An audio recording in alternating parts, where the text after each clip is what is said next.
በላሹ አንጀቴን በላሹ በላሹ አንጀቴን በላሹ ሆዴ ነይ ነይ ሆዴ ነይ ነይ ሆዴ ነይ ነይ ሆዴ ነይ ነይ። አብርሃም የዘፈነው ዘፈን ትርጉሙ እንደዚህ ነው እንግዲህ ማለት ነው፣ እኔ እንደተረጎምኩት ከሆነ።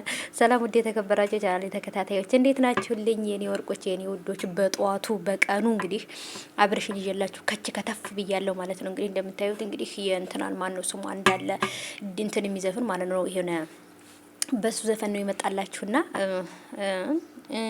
ትላላችሁና ምን ነው ተወዛወዝክብን አብርሽዬ? እኔ ልወዛወዝልክ? ወገብህ ደከመው አይደለ? ወገብህ ደከመው። ምክንያቱም በጣም ሄድክ መሄድ አበዛህና ወገብህ ተንቀጠቀጠ። እናንተ የልጅ ቦርጫ ወጣ እንደ ይሄ ልጅ ወፈረ።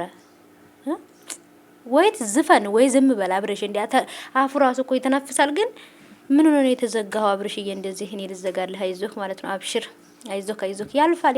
በነገራችን ላይ አሁን ያለህበት ሁኔታ ብዙዎቹ ያለፉበት ነው። ብዙዎቹ ያለፉበት መወዛገብ ሰዓት ላይ ነው ያለውና አብሽር፣ ችግር የለውም። ይሄም ያልፋል። የማያልፍ ጊዜ የለም ማለት ነው። ሉሌ ደግሞ የጣላችሁት እቺስ እናንተ እኮ ልጁንም እንደ እንትን ትታችሁታል።